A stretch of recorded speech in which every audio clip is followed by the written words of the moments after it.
1장. 옛적의 선지자들을 통하여 여러 부분과 여러 모양으로 우리 조상들에게 말씀하신 하나님이 이 모든 날 마지막에는 아들을 통하여 우리에게 말씀하셨으니 이 아들을 만유의 상속자로 세우시고 또 그로 말미암아 모든 세계를 지으셨느니라. 이는 하나님의 영광의 광채시요 그 본체의 형상이시라. 그의 능력의 말씀으로 만물을 붙드시며 죄를 정결하게 하는 이 일을 하시고 높은 곳에 계신 지극히 크신 이의 우편에 앉으셨느니라. 그가 천사보다 훨씬 뛰어남은 그들보다 더욱 아름다운 이름을 기업으로 얻으심이니 하나님께서 어느 때에 천사 중 누구에게 너는 내 아들이라 오늘 내가 너를 낳았다 하셨으며 또다시 나는 그에게 아버지가 되고 그는 내게 아들이 되리라 하셨느냐. 할렐루야. 사랑하는 성도 여러분, 오늘부터는 히브리서에 관한 말씀을 드리겠습니다. 이 히브리서는 저자가 누구인지 알 수 없지만은 이 히브리서 안에는 어떤 성경보다도 정말 놀라운 그 복음의 비밀, 믿음에 관한 것이 들어 있습니다. 이 히브리서를 보면은 갈수록 점점 그 믿음이 마치 절정에 이르는 것을 우리가 느낄 수 있습니다. 히브리서 기자가 그것을 원하고 이 히브리서를 기록한 것처럼 보이죠? 히브리서를 통해서 여러분 신앙의 큰 성장이 있기를 바랍니다. 우리가 자식을 낳는데 자식이 자라지 않으면 그 부모 마음이 몹시 힘들고 슬프고 괴롭습니다. 예전에는 우리가 어떤 뚜렷한 그 명칭이 없었지만은 요새는 발달 장애아라는 그런 명칭이 있죠. 다시 말하면 발달이 안 되는 아이들. 신체가 발달이 안 되는 사람도 있지만은 정말 더 곤란한 것은 신체는 성장을 하는데 육신은 음식을 먹기 때문에 똑같이 성장을 하는데 정신적인 성장이 지능 지수가 낮고 어떤 사리 분별을 할 줄 모르고 그리고 사고를 하지 못하는 어린아이에 머물러 있는, 그래서 발달 장애 아들은 초등학교 1학년 뭐 그 수준에 그냥 머물러 있어요. 제일 발달한 아이들이 그 정도 수준이라는 것입니다. 정말 기가 막히죠.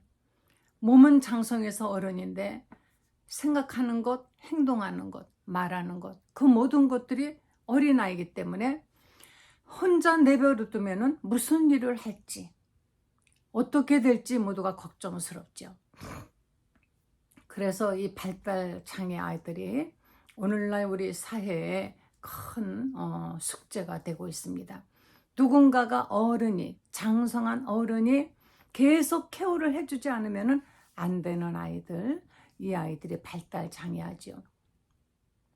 그러나 그 발달 장애아 중에서도 잘 배우고 하면은 그래도 어떤 기본은 그냥 무난하게 넘어가면서 할 수 있는 사람이 있는가 하면은 사회가 방치해 두었을 때 몸은 어른이고 정신세계, 지능지수 모든 것이 어린아이인 이 사람들, 이것이 정말 사회에 엄청난 무리를 일으킵니다. 그것을 보는 부모 마음은 얼마나 아플까? 아무 문제 없는 자식을 낳은 것이 너무 정말 축복이구나 하는 것을 여러분들 깨닫고 감사하셔야 됩니다. 저는 자식들이 누구보다도 엄청나게 뛰어나서 세상적으로 사람들이 부러워하는 그런 존재는 되지 않았지만, 그러나 제 시기에 제때 발달할 수 있었던 것, 올바르게 발달할 수 있었던 것에 감사를 드립니다. 그런데 이러한 현상이 교회에도 있다는 것입니다. 교회에서 처음에 교회인이 되면은 바로 갓 거듭난 어린 초신자라 그러죠. 이런 사람들이 시간이 지나면은 계속 말씀을 먹고 가르침을 받고 해서 성장을 해야 되는데, 그런데 시간이 지나도 성장하지 않는 교인들이 있습니다. 항상 어린애처럼 투정 부리고 말썽 부리고 문제를 삼고 자기만 위해주지 않는다고 뭔가 어떤 그런 트집을 잡는, 교회에서 왜 나만 위해주지 않는가? 왜 나한테 잘해주지 않지? 교회 가서 그런 생각이 든다면은, 그런 생각이 드는 사람은 아직까지 발달하지 못한 발달장애 신자라고 봐야 되는 것입니다. 발달장애 신자, 교회 다닌 지 10년이 되어도 여전히 어디 가서 복음을 한번 전해보지도 못하고 오히려 다니면서 하는 행동이 정말 철없는 아이들 같은 행동을 해서 저 사람이 교회 다닌대, 그런데 저런 짓을 했어 라는 비난을 받을 때, 또는 그래도 저 사람이 교회 집사래, 아니면 권사래, 장로래, 심지어는 목사라고 신학교 다녀가지고 안수까지 받았는데도 그런 사람도 있다는 것이, 신앙에는 반드시 성장이 있어야 됩니다. 부지런히 말씀을 먹고 그 말씀을 듣는 것이 아니에요. 말씀을 먹어야 돼요. 그것을 먹고 내 영혼에 그대로 양식이 되어서 나를 움직일 수 있는 살아 운동하는 생명의 말씀이 돼야만이 되는 것입니다. 하나님의 말씀은 살아있고 좌우의 날에서는 어떤 검보다도 예리하여 사람의 영광과 골수를 찔러 쪼개기까지 한다 그랬습니다. 사람의 영을, 그 심령을 쪼개서 변화를 시키고 움직이게 하는 어떤 역사가 있는 것이 정말 하나님의 살아있는 말씀인 것입니다. 그런데 하나님의 말씀을 듣기는 듣지만은 전혀 그냥 이쪽 귀로 듣고 이쪽 귀로 나가버리는 것처럼 자기를 변화시키지 못한다면은 그 사람은 성장을 못한 것입니다. 여러분, 우리가 식사를 하고 어떤 사람은 먹자마자 화장실 가서 계속 그냥 설사를 하는 사람이 있어요. 그 사람은 나중에 영양실조 걸립니다. 왜냐하면 음식이 내게 들어가서 소화가 돼서 내게 피가 되고 살이 되고 영양분이 돼야만이 되는 것입니다. 하나님의 말씀을 들었을 때 그것이 나에게 영의 양식이 돼야만이 되는 것입니다. 그러려면 그 말씀이 소화가 돼야 되죠. 소화가 된다라는 건 무슨 뜻입니까? 우선 음식을 먹으면 꼭꼭 씹어 먹어야 되는 것처럼 하나님의 말씀을 들을 때 그 말씀을 꼭꼭 씹으세요. 그냥 휙휙 지나가지 마시고 읽고 또 읽고 머릿속으로 생각하고 꼭꼭 여러 번을 읽어서 아하, 바로 이 말씀이 이 말씀이구나 라고 깨달을 때까지 말씀을 계속 씹어 먹어야 되는 것이, 오늘부터는 하나님의 말씀을 꼭꼭 씹어서 먹듯이 여러분에게 정말 영의 양식이 되도록 하시기를 예수 이름으로 간절히 축원드립니다. 히브리서 1장 1절에 보면은 옛적의 선지자들로 여러 부분과 여러 모양으로 우리 조상들에게 말씀하신 하나님이 이 모든 날 마지막에 아들로 우리에게 말씀하셨느니라. 여기서 옛적이라 하면 바로 구약시대 얘기하는 거죠. 그 옛날부터 하나님께서 아브라함을 부르시고 계속 그 민족을 이끄시고 선지자들을 세우시고 모세를 통하여서 계속, 그리고 많은 선지자들을 보내셨습니다. 우리가 구약 서신에 보면은 이 모든 것들이 다 선지자들이 기록된 것이죠. 선지자들을 통하여서 하나님은 말씀을 하셨다. 하나님 직접 우리에게 말씀하시지 왜 선지자들을 통해서 말씀하실까? 하나님께서는 하나님의 말씀을 솔직히 보통 사람들에게 말씀하신들 알아듣겠습니까? 깨닫겠습니까? 우리는 누군가가 하나님의 말씀을 받아서 그 말씀을 우리에게 깨닫고 전해주는 그 중간 선지자, 말씀을 전해주는 자가 있어야만이 되는 것이에요. 그래서 꼭 하나님의 말씀을 여러분 전해주는 대원자, 하나님의 영으로 감동을 받은 사람, 그런 주의 종의 말씀을 들으셔요. 물론 평신도도 정말 하나님의 말씀을 잘 전하는 분이 있습니다. 우리가 성경의 사도행전에 보면은 스데반 집사. 근데 이제 이 집사는 지금 교회에서 뭐 1년에 한 번씩 임명하는 서리 집사가 아니고, 여기서는 스데반 집사는 안수받은 집사를 말하는 것입니다. 옛적의 선지자들을 통해서 여러 부분과 여러 모양으로, 왜 여러 부분과 여러 모양으로 하나님이 우리에게 말씀을 그렇게 전하실까요? 깨닫게 하기 위해서, 어떻게든지 알아듣고 깨달음이 있으라고 이런 모양 저런 모양으로 하나님이 우리에게 말씀을 전하십니다.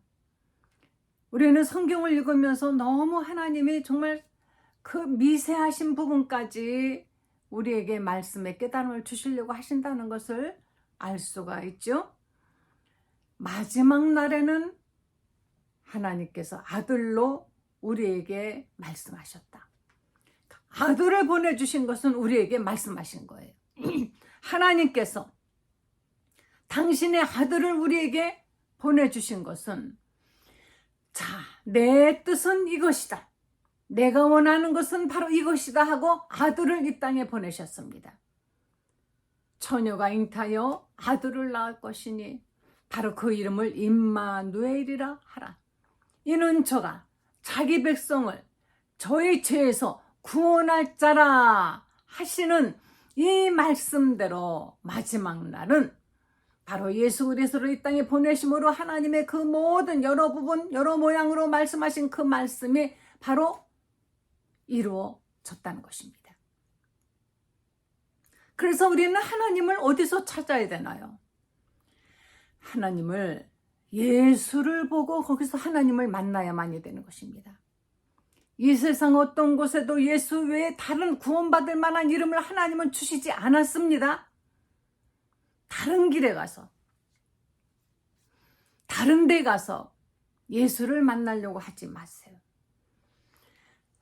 저는 요새 제가 일본어를 배우려고 이제 학원을 다니는데, 이 세계에서 참 일본처럼 우상이 많은 나라, 우상이 뭐 몇만 개라잖아요. 몇만 개. 이 사람들은 뭐든지 다 신이에요.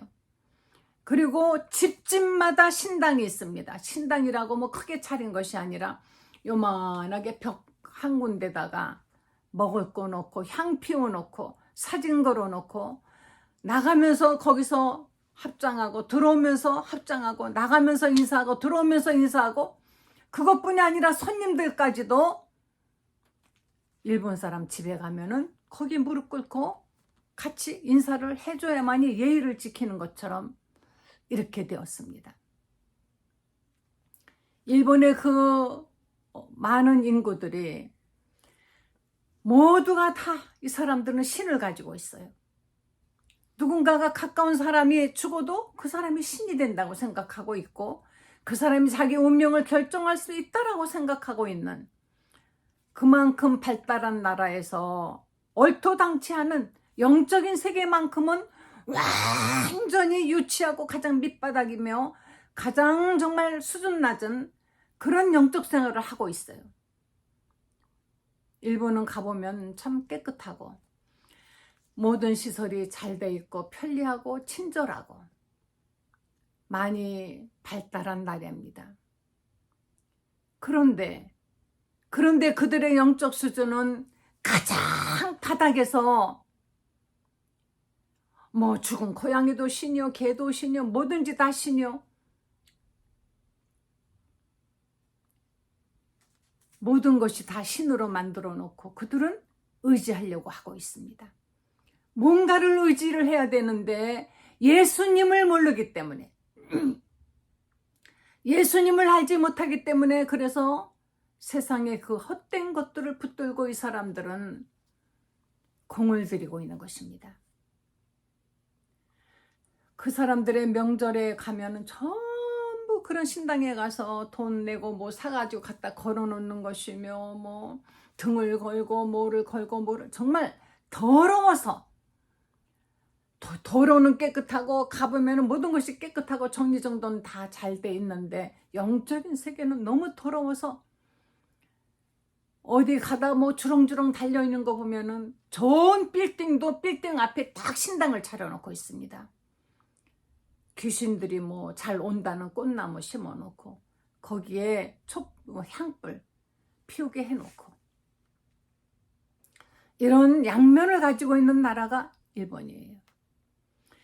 그런 거 보면은 저는 우리나라에 거의 다 와서 창밖을 내다보면은 밤에 그 십자가들이 반짝반짝 그 빛나고 있는 걸 볼 때 이 십자가에 불을 붙여놓은 것 때문에 뭐 비난하는 사람도 있고 뭐 하지만은 저는 그런 거 가지고 다투고 싸우고 비난하고 할 필요 없다고 생각합니다. 우상의 불을 밝혀놓은 것이 아니라 예수님이 우리를 위해서 치고 죽으신 그 십자가 거기에 우리의 죄가 박혀있는 그 십자가를 해놓은 게 뭐가 그렇게 대수라고 그거 가지고 옳으네 그러네 그딴 거 가지고 싸우고 다투고 한단 말입니까? 그래서 요즘 보면은 점점점 교회들이 밤에 십자가에 불 켜는 것을 뭐 좀 덜하고 있다고 하는데 일본보다도 훨씬 더 하나님의 입장에서 내려다봐도 야 그래도 얘네들은 땅덩어리는 조금 해도 자기들끼리 맨날 싸우고 지지고 볶고 뭐 그냥 하지만은 형무소에 집어넣고 나오고 또 집어넣고 나오고 서로 간에 어쩌면 죽기 길을 쓰고 그렇게 싸우고 하지만 그래도 얘네들은 누구보다도 어느 민족보다도 많은 사람들이 교회 나가서 예수 이름을 부르고 예수 앞에 기도하고 하는구나 하고 하나님께서 어찌 아니 사랑하실까? 나라가 걱정될 때 저는 그 생각을 합니다. 이 나라를 하나님이 어찌 버리실 수 있을까? 그런 생각하다가 또 계속해서 생각나는 것은 이 나라가 과거에 저 북쪽은 6.25 전쟁 일어나기 전에까지 저 북쪽은 얼마나 교회들이 많았나. 남쪽보다도 북쪽에 교회가 많고 주일이면 평양시내 다 문 닫고 예배드리러 가고 했었는데 전쟁과 일사후퇴 때 북쪽에 있는 크리스찬들이 다 남쪽으로 더 이상 이제 신앙생활하기 어려운 걸 알고 남쪽으로 남아서 남쪽에서 곳곳에 피난처에서 교회를 세워서 남쪽은 교회가 붕대고 북쪽은 그때부터 기독교를 핍박하여서 지금은 교회가 없이 상황이 역전이 된 것입니다. 역사를 보면은 역사는 계속 바뀌고 돌고 뒤집어지고 엎어지고 하면서 제자리 갔다 또 돌아갔다 제자리 갔다 또 돌아갔다 하고 있습니다. 약 70년 동안 이 나라는 기독교의 번성기를 이루었는데 지금은 너도 나도 지금 통계적으로 기독교인이 줄어들고 있고 그리고 이제 결혼들을 안 하고 인구가 줄어드니까 이슬람권의 여자들이 와서 그 사람들은 아이를 많이 낳아요. 이슬람교가 늘어나고 있다. 저 한남동의 모스크가 전에는 텅텅 비었었는데 지금은 사람이 많고 여기저기서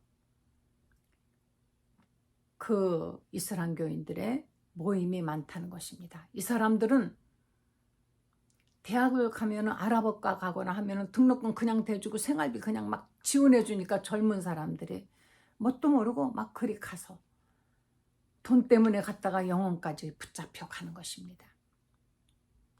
아직은 우리나라가 그래도 교회가 많고 교회가 강성하고 한데 교회의 목소리는 그렇게 크게 들리지 않습니다.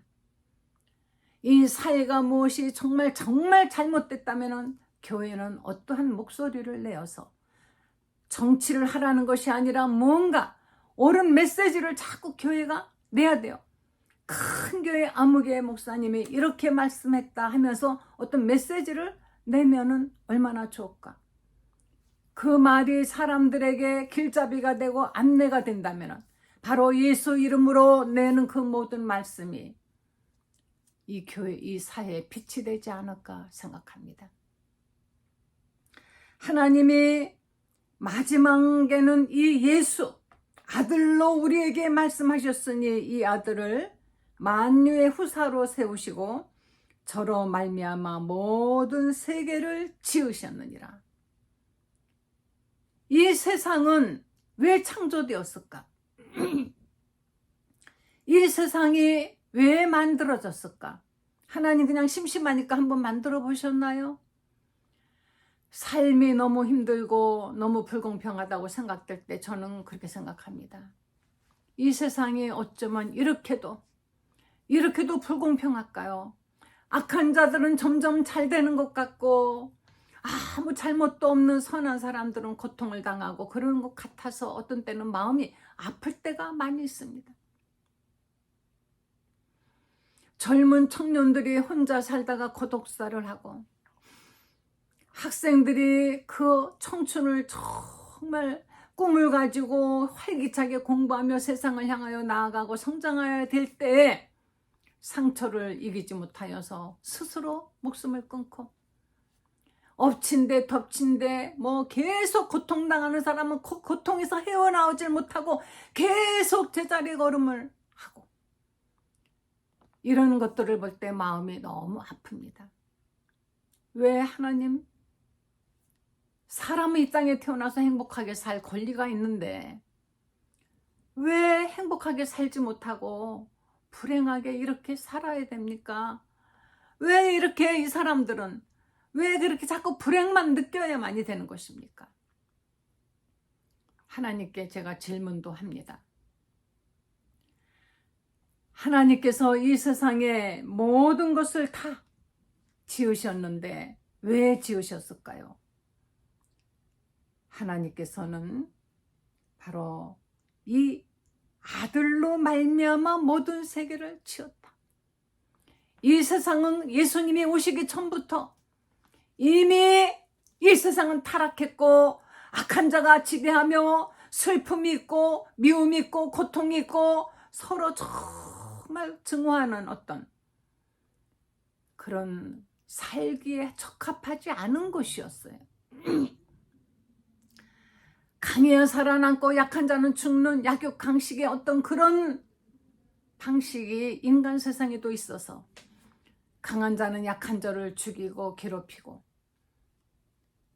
그리고 끊임없이 죄를 짓고 우리는 구약 성경에서 하나님이 더 이상 인간 지으셨음을 정말 후회하시며 더 이상은 짓지 않겠다 하시는 그 노아 홍수 때와 소돔과 고모라와 바벨탑 사건이며 이런 것들을 쭉 보면서 우리는 생각합니다. 예수님이 오셔서 이 모든 인간들의 죄를 십자가에 죽으시면서 한 번에 용서해 주시고 그리고 마귀의 사망 권세가 되지 못하도록 심판해 버리시는 그 일을 하실 수밖에 없었다. 아니 그 일이 이미 사전에 하나님이 창세 전부터 이분은 계획하셨던 것입니다. 이 세상은 누구를 위해 지었느냐? 예수를 위해 지은 것입니다. 나를 위해 지은 것이 아니에요. 그런데 이 세상 정말 살기 좋았죠. 근데 이제는 어디를 가도요 우리는 이 자연을 보고 야 좋다 하기는 지금은 점점점 뭔가 불안해지고 있습니다. 저는 이번에 여행할 때 단 한 번도 목에 가래가 낀다든가 뭐 이래 본 적이 없었어요. 신기하게. 한국에서는 계속 알레르기 약을 먹어야 되고 막 그랬는데 단 한 번도 약 안 먹고 언제나 정말 한국만 벗어나서 좀 가도 이렇게 공기가 좋은데 우리나라는 전 국민이 뭐 거의 알레르기 환자고 뭐 전 국민이 킁킁킁대고 기침을 하고 공기가 나쁘고 이제 점점점 이것이 어떻게 될까? 이 세상은 하나님이 원래 지으신 그 용도대로 가지 못하고 있습니다. 2000년 전에 예수님은 오셔서 우리에게 다른 세상이 있다는 것을 확실하게 보여주셨습니다. 그분 몸소 우리들의 죄를 지고 죽으셨다가 다시 살아나시면서 그리고 하늘에 올라가시면서 내가 가서 너희를 위하여 처소를 예비하노니 예비되면 너희를 다시 데리러 올 것이다. 그날에 너희는 나와 함께 아버지 집에 가서 영원히 살게 될 것이다. 너희의 영원히 구할 것은 이 땅이 아니라는 것을 예수님께서 말씀하시고 몸소 보여주신 것입니다. 우리는 이 세상에 영원히 살 것이 아닙니다. 여기서 영원히 잘 살려고 몸부림치려고 하다 보면은 갈수록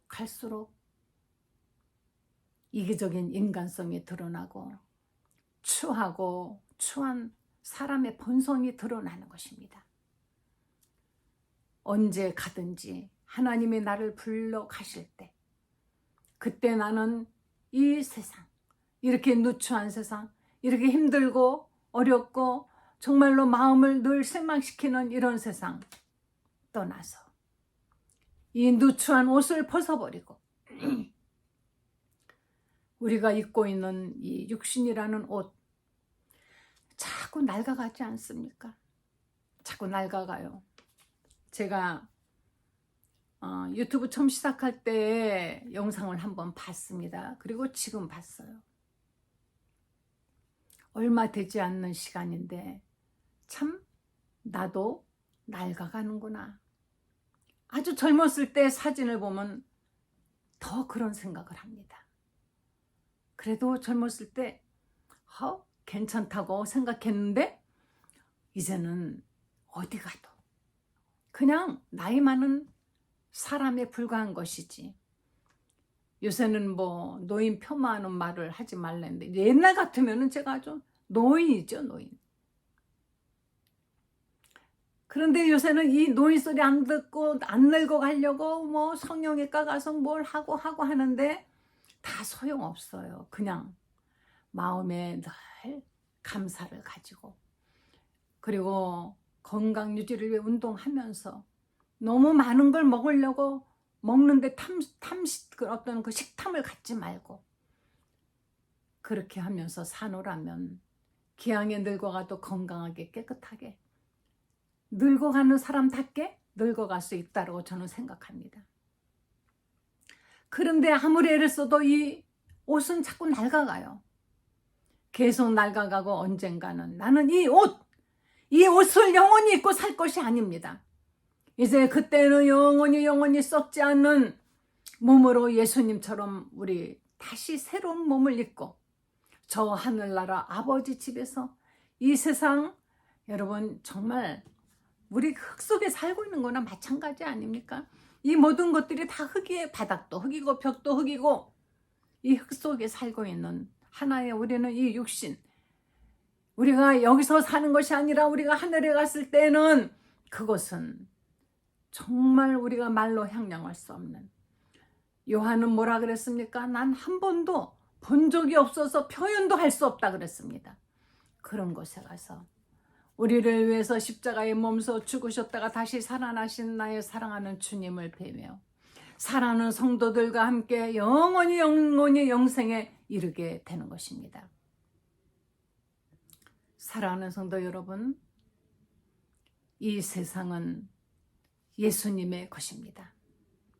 예수님이 우리를 위하여 이 땅에 오신 것입니다. 다시 말하면 예수님 오시기 위해서 지은 것이며 우리는 바로 예수 안에서 예수님처럼 변화되어서 저 하늘나라 아버지 집에 가서 예수님처럼 살 수 있는 것입니다. 예수님을 믿으시고 힘들고 어려운 세상 살아가실 때 하늘을 바라보시면서 담대하게 예수님의 뜻을 이루면서 잘했다 칭찬받는 삶을 사시기를 예수 이름으로 간절히 축원드립니다. 이 예수를 모르는 사람들에게 우리는 예수를 전해야 돼요. 예수를 전하려니까 어떻게 될까요? 바로 내가 사람들에게 칭찬을 받아야만이, 그래야 예수를 전할 수 있죠. 진실하게 보여야 됩니다. 정말 정직하게 보여야 됩니다. 정직해야 돼요. 실질로. 예수 믿는 사람들이 밥 먹듯이 거짓말하고, 이거는 결코 예수님을 전할 수 없는, 예수를 전하는 길을 막는 것이에요. 정직하고 진실하고, 그리고 정말 잘 살아간다면, 여러분이 하는 말에 신뢰가 있다면 여러분이 하는 바로 전하는 예수를 사람들은 믿게 될 것입니다. 한 사람이라도 영혼을 구원하는 일에, 예수를 믿게 하는 일에 여러분 힘을 다하시기를 예수 이름으로 간절히 축원드립니다. 기도하시겠습니다. 하나님 감사드립니다. 이렇게 부족한 저희들을 위해서 이 땅에 예수 그리스도 보내주셔서 십자가에 죽게 하시며 우리의 죄를 다 사하시고 누구든지 예수 안에서 구원받게 해주신 하나님 은혜 감사를 드립니다. 하나님 아버지시여 사랑하는 성도들에게 부디부디 믿음을 주시고 부디부디 주님을 사랑하는 마음 주시고 이 땅 사는 동안에 소망을 가지고 믿음을 가지고 이기고 승리하는 삶을 살게 하여 주시옵소서. 예수님의 거룩하신 이름 받도록 기도했습니다. 아멘.